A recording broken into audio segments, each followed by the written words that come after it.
ருவாங்க. சரி. சளி இருக்கிறவங்களுக்கு நாட்டுக்கோழி ரசம் குடுக்கலாமா?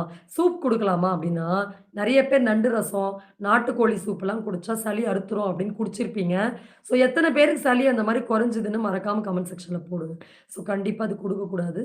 ஸோ அது என்ன பண்ணும், இன்னும் இன்னும் இந்த சளி பிரச்சனைய ஒரு பெரிய பூதாகரமான விஷயமா, ஒரு இன்ஃபெக்ஷனா மாத்திடும். ஸோ அதனால அசைவ உணவுகள் சுத்தமா முட்டையா இருக்கட்டும், எந்த விதமான அசைவ உணவுகளும் சளி இருக்கும்போது குடுக்கக்கூடாது. எல்லா நோய்களுடைய ஆரம்ப அறிகுறியே சளிதாங்கிறத நம்ம மறந்துறக்கூடாது. ஓகே. அடுத்து கஷாயம் நம்ம வீட்லயே வச்சு தயார் பண்ணுவோம்ல. அதுல ஒரு பெஸ்ட்டான கஷாயம் எப்படி தயார் பண்றதுன்னு பார்க்கலாம். துளசி ஒரு கைப்பிடி அளவு எடுத்துக்கோங்க. இஞ்சி ஒரு 2 துண்டு எடுத்துக்கோங்க.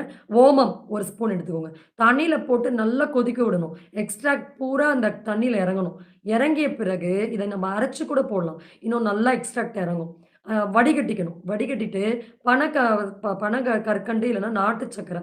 அதுல வந்து ஒரு 4 ஸ்பூன் கூட கலந்துக்கலாம். கலந்துட்டு